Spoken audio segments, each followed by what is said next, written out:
All right, let's dive right into one of the most high-stakes moments you can go through, the U.S. visa interview. Today, we're going to break down exactly how to handle the one question that can honestly make or break the whole thing. So picture this. You're sitting there, right across from the consular officer.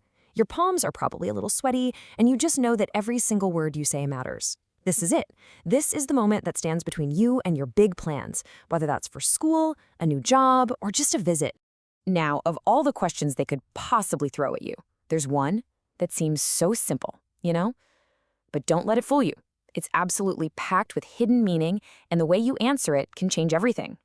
And there it is. Do you have any relatives or friends in the US? Seems harmless, doesn't it? Like it's just a simple yes or no. But hold on a second, because this question is doing a whole lot more work than you think. We really need to unpack what the officer is actually trying to find out. Okay, so let's get inside their head for a minute.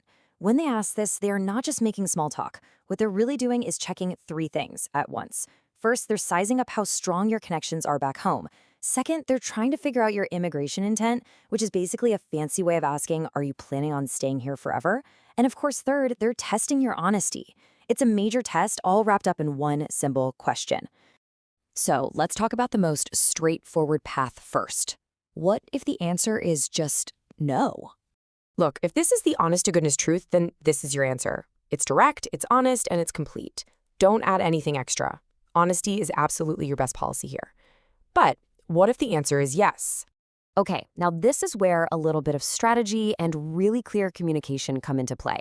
Believe it or not, a yes answer, if you handle it the right way, can actually make your case even stronger.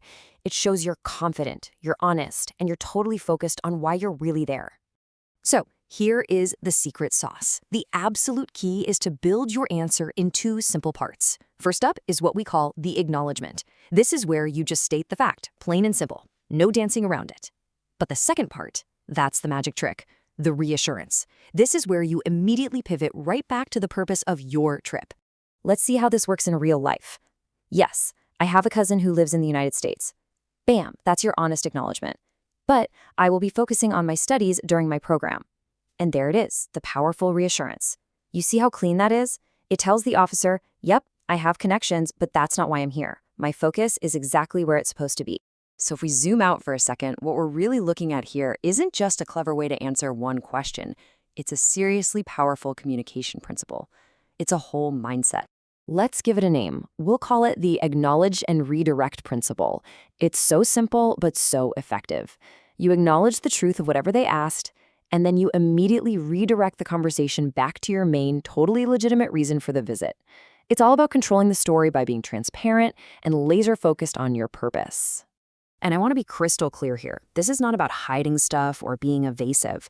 It's actually the complete opposite. It's about giving them the right context. You're giving them the fact they asked for, sure, but then you're also giving them the context that matters even more, your absolute commitment to the reason you're getting the visa in the first place. Okay, so what's the bottom line?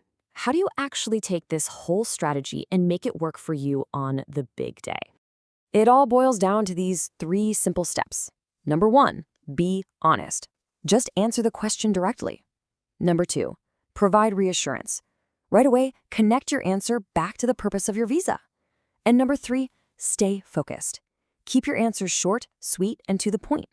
Acknowledge, reassure, and then stop talking. So I'll leave you with this final thought. Now that you've got this acknowledge and redirect principle down, think about it. How else could you use this? How could you apply it to other tough questions that might come up? Not just in a visa interview, but in, any high-stakes conversation. It's a seriously powerful tool for communicating with clarity and confidence.